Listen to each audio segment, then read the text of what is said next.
Egypt's intelligence chief meets Qatar's prime minister and Palestinian and Israeli negotiators to push Gaza ceasefire.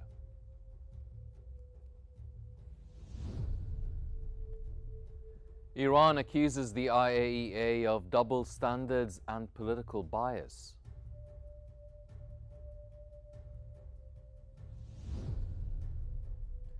And Trump says that the US would impose very severe tariffs on Russia in 50 days.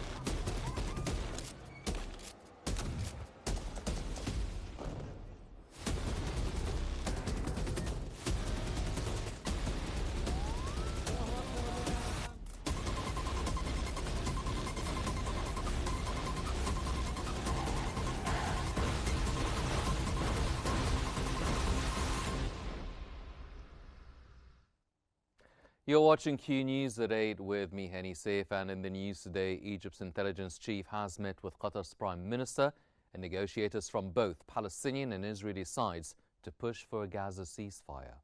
The meetings focused on overcoming obstacles to reach an agreement, with Egypt and Qatar stressing the urgent need to stop hostilities, deliver aid and release detainees. Mediators from Egypt, Qatar and the US are stepping up efforts to advance negotiations and restore calm in the region. Talks are ongoing as all sides face mounting pressure to end the conflict and ease the humanitarian crisis in Gaza.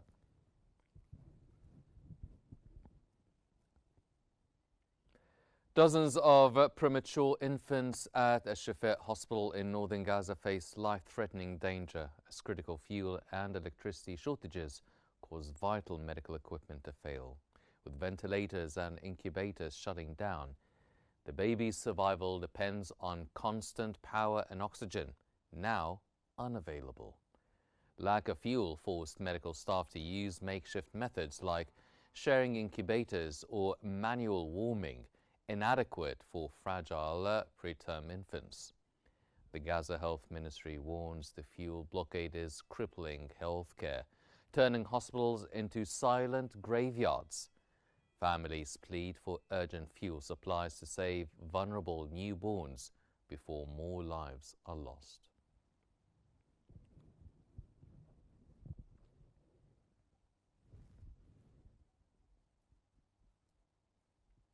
A severe heat wave is worsening the humanitarian crisis in Gaza, putting over 1.7 million displaced Palestinians at greater risk.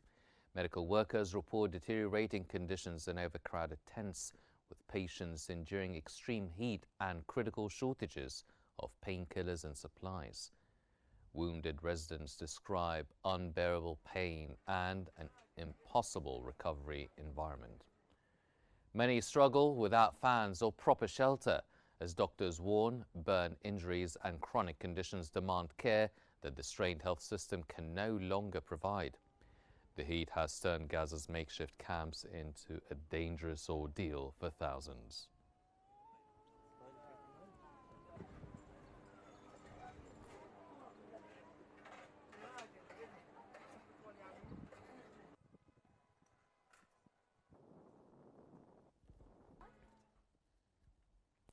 Israeli media report that the Israeli occupation military faces a new disaster amid fierce fighting in eastern Gaza City. A severe security incident resulted in multiple casualties, including 2 soldiers killed by an anti-tank missile and dozens wounded. Israeli occupation forces intensified artillery shelling and deployed smoke bombs in neighborhoods like At-Tufah and Jabalia to secure an aerial evacuation by helicopters. Following the evacuation, Israeli gunships attacked civilian homes in eastern Jabalia, causing widespread panic among residents. Several injured soldiers were transferred to Tel Hashomer Military Hospital in Israel.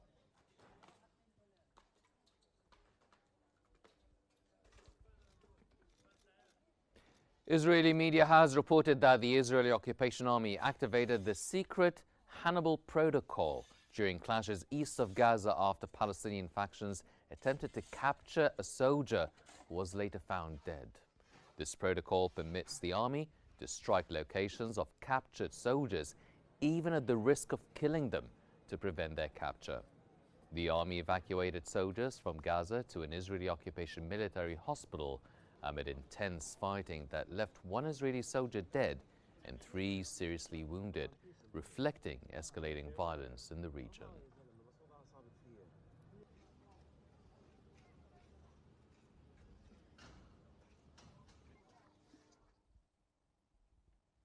The United Nations will hold a high-level conference on the two-state solution in New York from July 28th to the 30th, co-chaired by Saudi Arabia and France. Originally scheduled for mid-June, the event was postponed due to Middle East tensions. Palestinian Deputy Foreign Minister Omar Awadullah confirmed that invitations are being distributed.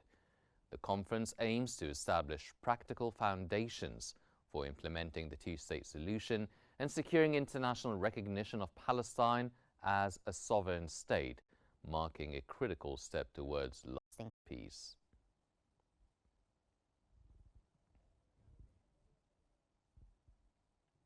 German Chancellor Friedrich Merz has opposed Israel's plan to build a so-called humanitarian city in the Palestinian side of Rafah in southern Gaza. He expressed dissatisfaction with Israel's recent actions in Gaza, emphasizing Palestinians' right to a livable homeland. Merz condemned the current situation in Gaza as unacceptable and voiced hope for a two-state solution to the Palestinian cause, advocating cooperation with the U.S. administration to achieve lasting peace.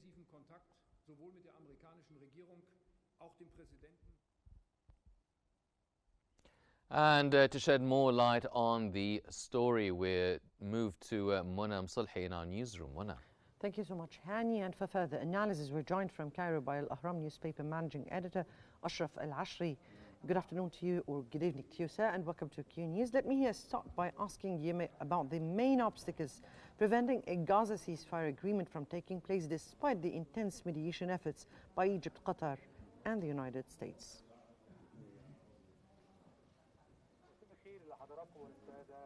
Good evening to you and to the viewers. Of course, the main obstacle is represented in the maps that the Israeli side wants to draw in on the grounds by establishing a humanitarian city in the Morag and the south of Rafah, which will include 600,000 Palestinians.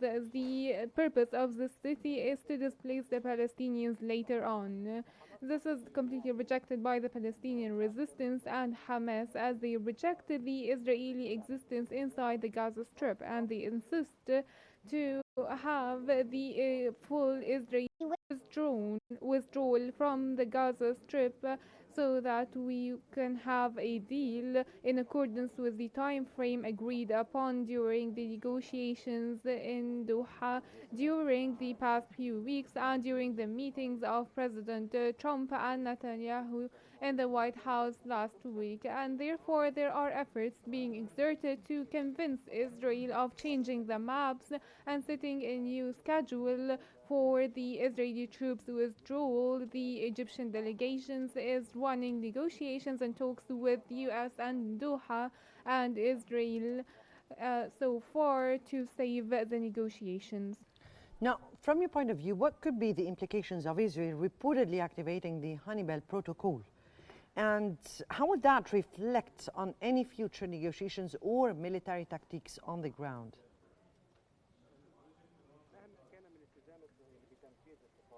If Israel committed to the Hannibal Protocol, this will have major implications on the Israeli domestic relations, domestic public, as soldiers will be killed and the protests will persist inside the Israeli street by the families of the detainees now being detained by Hamas. Netanyahu now is facing two very difficult choices. The pressures being exerted by the families of the detainees, and at the meantime, the U.S. pressures to carry out a deal in accordance with the Wetkoff proposal, the amended Wetkoff proposal. Um, if we would have the protocol activated, this will have a lot of negative implications on the Netanyahu government and the far-right officials, because a lot of Israeli soldiers falling dead or killed by Hamas in Gaza and Deir al-Balah will have catastrophic results by the families of these soldiers being killed by Hamas. If I may ask you about the upcoming UN conference on the two-state solution that will be taking place, do you believe this diplomatic push can realistically influence the situation in Gaza, or is it too disconnected from immediate ground realities? Certainly, there is a state of division. The UN conference was scheduled for the 7th of the past month with French-Saudi sponsorship. And in my call with Ahmed Abu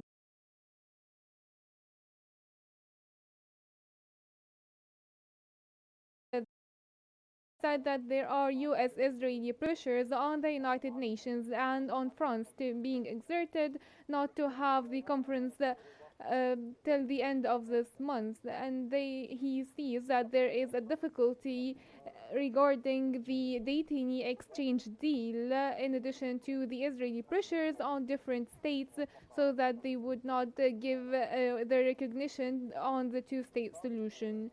So it is very early to talk about any tangible measures or hosting this conference on the ground, as long as we do not have a permanent deal to end the Israeli occupation and to stop the hostilities and the killings, and a detainee exchange for the dead bodies and the Palestinian prisoners, and an early recovery and reconstruction plan. And this conference is closely tied to these items and the recognition of the Palestinian state. Well, we're speaking about a very dire situation and a fuel blockade and its impact on the hospitals in Gaza. Do you think there could be urgent measures taken by the international community or by the US or by authorities to prevent further deaths among vulnerable patients, particularly infants?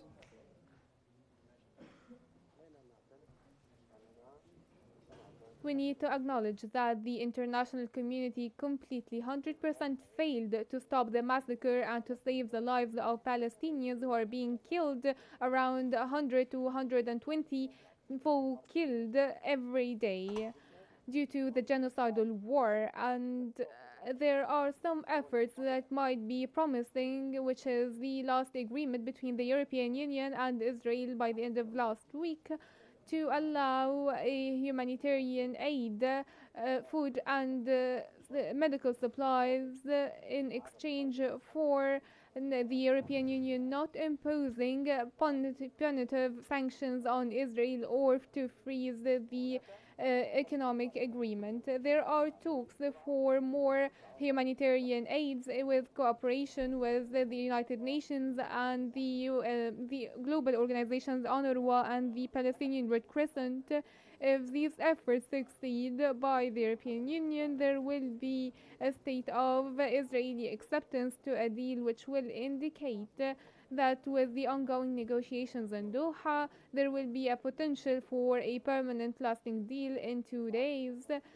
After the new developments related to reconsidering the maps provided by Israel, especially that Egypt is now negotiating tirelessly for a deal during the upcoming few hours, the detainee exchange and the Israeli withdrawal in accordance with a time frame to be set after the Doha negotiations. Now, the severe heat wave and the collapsed health infrastructure, which is putting the humanitarian situation into dire and more dire situation. What can be an immediate humanitarian interventions to alleviate the Gaza's worsening crisis, particularly under the UN Charter that describe those people as population under occupation?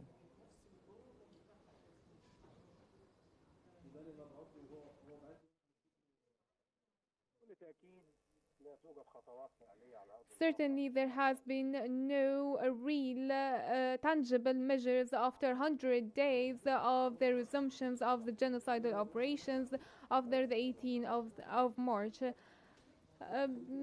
The death tolls are worsening and increasing of the Palestinian people as the Israeli troops is creating more and more death traps for Palestinians seeking aid and food.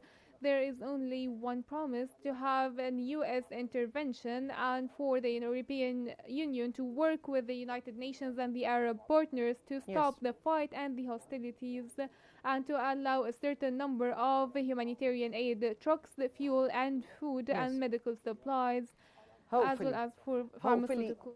Exactly, this is what we're hoping for, the intervention of the international community at large. That was Mr. Ashraf El-Ashri from Cairo, Al-Ahram newspaper managing editor. We thank you so much for joining us on Q News. And now we get back to Hani Saif in our studio. To you, Hani. Thank you, Mona. Israeli Prime Minister Benjamin Netanyahu has appeared in a Tel Aviv court to testify in his long-running corruption trial. This marks Netanyahu's first court appearance since the recent military conflict with Iran. He faces multiple corruption charges, including receiving gifts from wealthy associates and allegedly offering regulatory favors to media owners in exchange for positive coverage. Netanyahu denies all allegations and has pleaded not guilty. He has been testifying weekly in the Tel Aviv District Court since his 2019 indictment.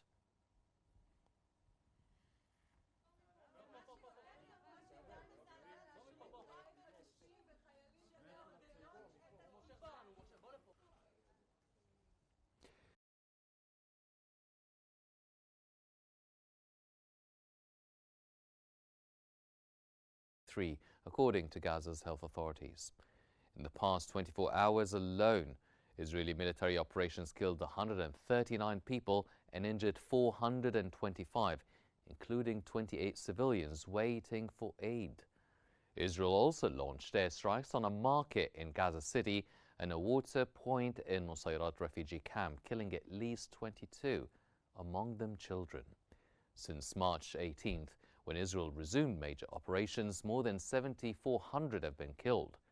Gaza officials say 805 Palestinians have died while trying to access aid, calling distribution points death traps.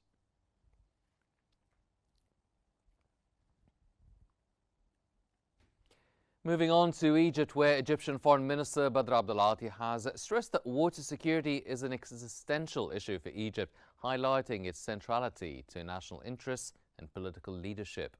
He underscored the coordinated efforts of state institutions led by a Supreme Committee for Nile Water, chaired by the Prime Minister. Abdulati urged global awareness of Egypt's position, noting that Cairo has negotiated in good faith for over 11 years with an intransigent counterpart that disregards international law. He affirmed Egypt's right to defend its water interests if harmed.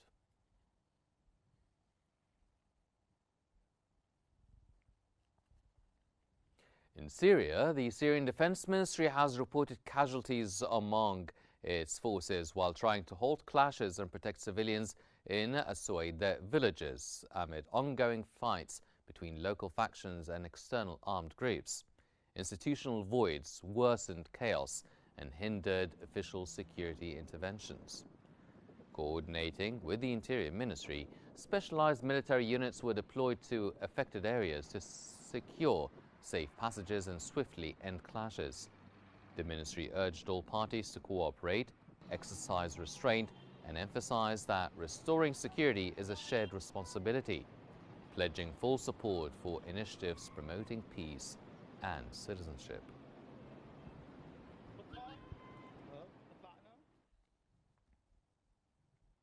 Moving on to Tehran, where Iran has accused the International Atomic Energy Agency of double standards and political bias, criticizing its silence on Germany's nuclear violations involving U.S. weapons, which breached the Non-Proliferation Treaty.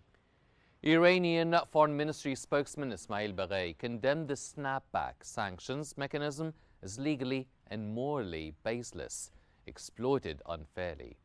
Iran maintains its nuclear deal membership despite reducing commitments due to U.S. and European breaches, asserting that European parties failed to uphold their obligations, undermining the deal's legal foundation.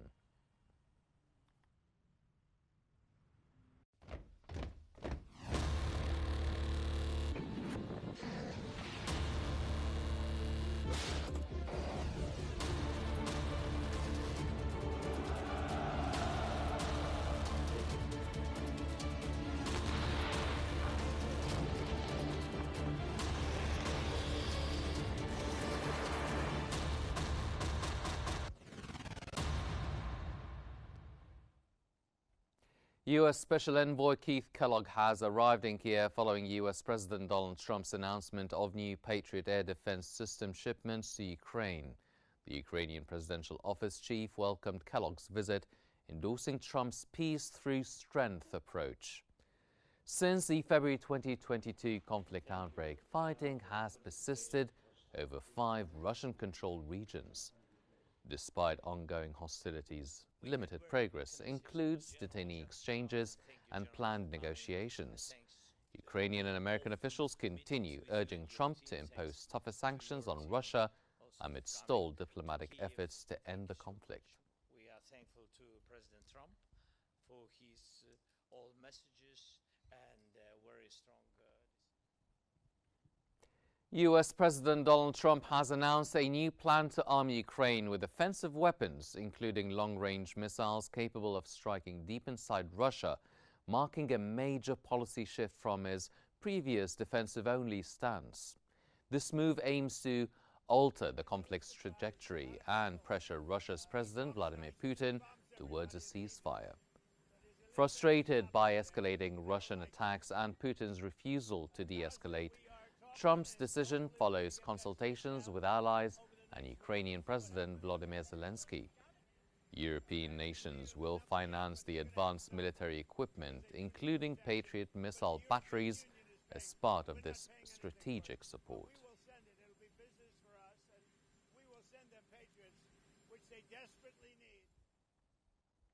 France celebrated Bastille Day with President Emmanuel Macron reviewing a grand military parade on the Champs-Élysées featuring Air Force jets, army regiments, cavalry and rescue teams. Ahead of the festivities, Macron announced plans to double France's defense budget by 2027, 3 years ahead of schedule, raising it from 32 billion euros in 2017 to 64 billion. This move reflects France's response to a complex geopolitical environment. The parade also featured Indonesia's President Prabowo Subianto and Indonesian troops, who opened the ground parade with their military band.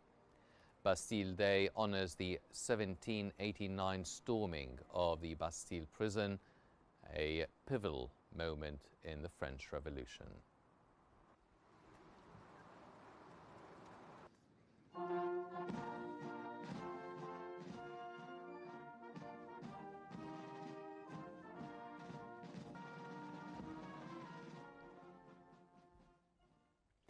U.S. President Donald Trump took part in the post-match ceremony at MetLife Stadium on Sunday, presenting the FIFA Club World Cup trophy to Chelsea after their decisive 3-0 victory over Paris Saint-Germain. Joined by First Lady Melania Trump and FIFA President Gianni Infantino, Trump handed out individual awards, including the Golden Ball to Chelsea's Cole Palmer and the Golden Glove to goalkeeper Robert Sanchez. The ceremony concluded with Chelsea celebrating their second Club World Cup title, fueled by Palmer's standout performance.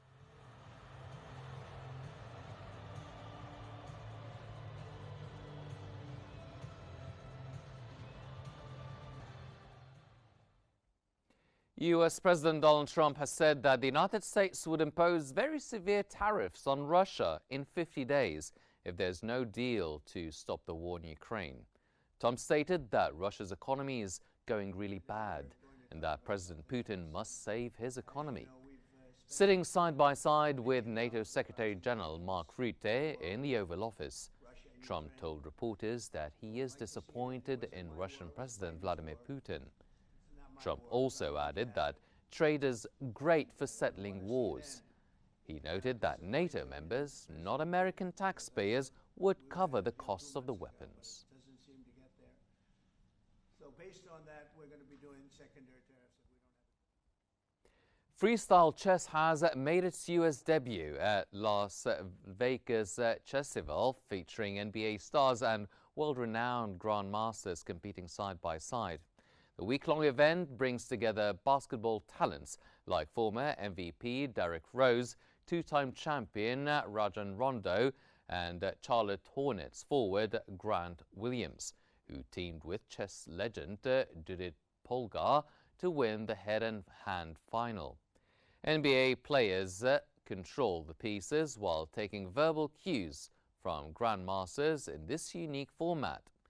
Meanwhile, the NBA Blitz Championship crowns the NBA's chess king as basketball pros face off directly, with 16 players, including the first woman in a Grand Slam, and a live audience. The event highlights freestyle chess's growing appeal. The final is set for July 20th.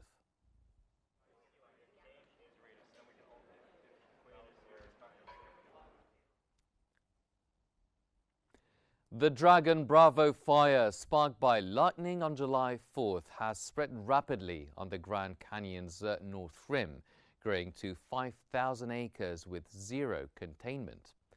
Strong winds fueled the blaze, which has destroyed dozens of structures, including the historic Grand Canyon Lodge. A fire at the North Rim water treatment facility released chlorine gas, prompting evacuation of firefighters and hikers. While the inner canyon remains closed for safety assessments, authorities say nearby communities face no critical threat from the gas. The North Rim will stay closed for the entire 2025 season as firefighting efforts continue.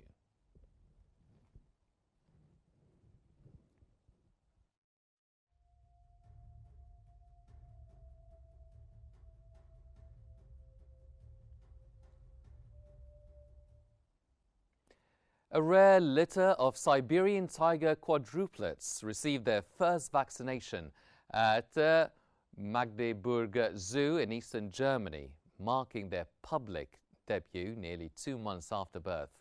Born on May 20th, the cubs had been kept out of view to allow first-time mother Stormy to raise them undisturbed. Zoo director David Pruce expressed joy at both the successful breeding and the cubs' healthy development. The tiger family will remain together for the next 18 months, offering visitors a rare glimpse at the growing siblings.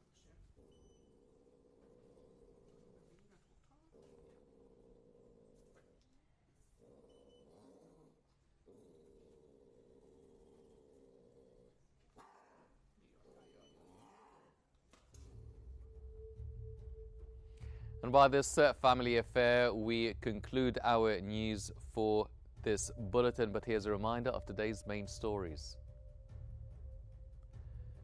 Egypt's intelligence chief meets Qatar's prime minister and Palestinian-Israeli negotiators to push Gaza's ceasefire.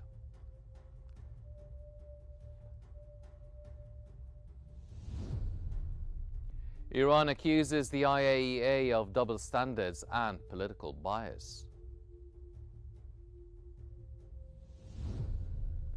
And Trump says that the U.S. would impose very severe tariffs on Russia in 50 days.